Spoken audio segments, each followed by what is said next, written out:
अस्सलाम वालेकुम and good and from Germany.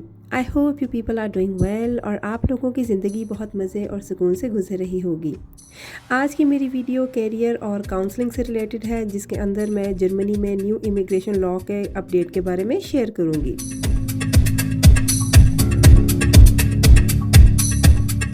जैसा कि आप सब जानते हैं कि यूरोप ख़ुसूसन जर्मनी में स्किल लेबर की कमी है, जिसकी वजह से जर्मन गवर्नमेंट पिछले कुछ सालों से पॉइंट बेस्ड सिस्टम को मुतारिफ कराने की कोशिश कर रही है।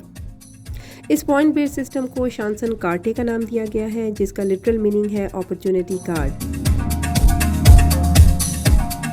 इस अपॉर्चुनिटी कार्ड में स्पेशली नॉन ईयू के स्किल लेबर को फोकस किया गया है और इसका आइडिया सितंबर 2022 में जर्मन पार्लियामेंट में पेश किया गया था।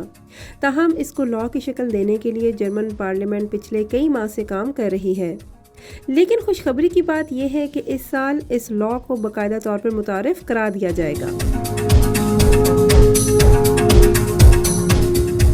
इस साल जून 2024 से ये अपॉर्चुनिटी कार्ड इंट्रोड्यूस करवाया जा रहा है, जो कि एक पॉइंट बेस्ड सिस्टम की तरह काम करेगा। याद रहे कि इस अपॉर्चुनिटी कार्ड के साथ आपको 1 साल का वीज़ा दिया जाएगा, जिसके अंदर आपको यहाँ जॉब ढूंढनी होगी। अलबत्ता एक इम्पॉर्टेंट इन्फॉर्मेशन यहाँ पे शेयर करती चलूँ कि जब तक आप यहाँ जॉब ढूंढ नहीं लेते, तब तक आपके पास फाइनेंशियल प्रूफ का होना बहुत ज़रूरी है, जो कि अमूमन ब्लॉक अकाउंट की सूरत में पॉसिबल है। आजकल per month block amount 934 euros है, जिसका मतलब है कि एटलीस्ट आपके पास 934 यूरोज़ पर मंथ के हिसाब से 1 साल का ब्लॉक अकाउंट होना ज़रूरी है। यह सेकंड ऑप्शन ये है कि इस कार्ड पे आपको 20 आवर्स पर वीक काम करने की भी इजाज़त है, जिससे आप अपने आप को फाइनेंस कर सकते हैं। जैसा कि मैंने वीडियो के स्टार्ट में कहा था कि ये एक पॉइंट बेस्ड सिस्टम है, तो चले पहले नज़र डाल लेते हैं अपॉर्चुनिटी कार्ड के एलिजिबिलिटी क्राइटेरिया पे और फिर इसके पॉइंट बेस्ड सिस्टम पे। तो अगर आपको अब तक की वीडियो अच्छी लगी है तो please like and share my video and don't forget to subscribe my channel.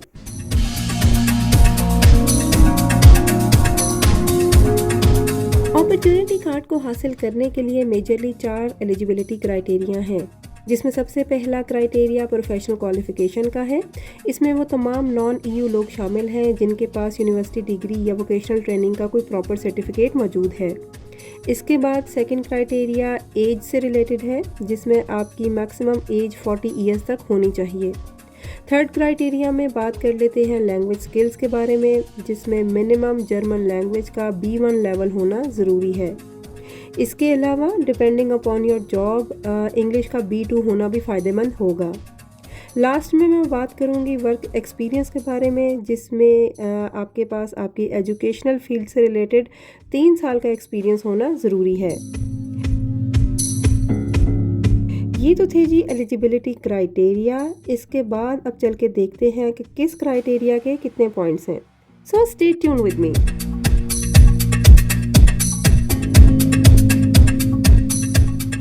तो सबसे पहले मैं बात करूंगी एजुकेशनल क्वालिफ़िकेशन के पॉइंट्स के बारे में, जो कि सबसे ज़्यादा हैं। अगर आपके पास बाकायदा तौर पर यूनिवर्सिटी डिग्री मौजूद है जो कि जर्मनी में रिकग्नाइजेबल है, तो आपको स्ट्रेट 4 पॉइंट्स मिलेंगे। सेकंड हाईएस्ट पॉइंट्स में रेलेवेंट एक्सपीरियंस शामिल है।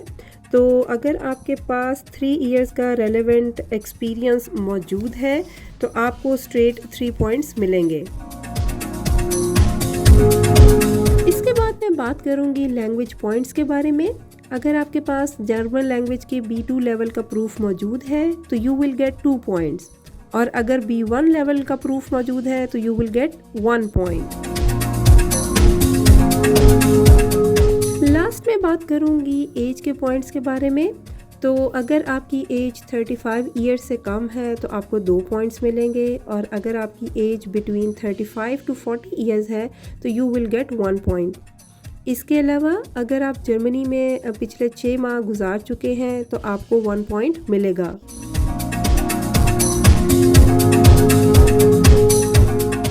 इस पॉइंट बेस्ड सिस्टम की अच्छी बात यह है कि आपको अपॉर्चुनिटी कार्ड को अप्लाई करने के लिए जस्ट 6 पॉइंट्स चाहिए, जो कि आप किसी भी एलिजिबिलिटी क्राइटेरिया को पूरा करके कर सकते हैं। इंशाल्लाह आने वाले वीक्स में जर्मन गवर्नमेंट अपॉर्चुनिटी कार्ड के लिए ऑनलाइन सिस्टम का भी आगाज़ कर रही है, जिसकी अपडेट्स ऑब्वियसली मैं आपसे तब शेयर कर सकूंगी जब ये सिस्टम बाकायदा तौर पर मुतारिफ करा दिया जाएगा। आई होप मेरी आज की ये वीडियो आप तमाम लोगों के लिए यूज़फुल रही होगी। So please give your valuable feedback in the comment section below and don't forget to subscribe my channel.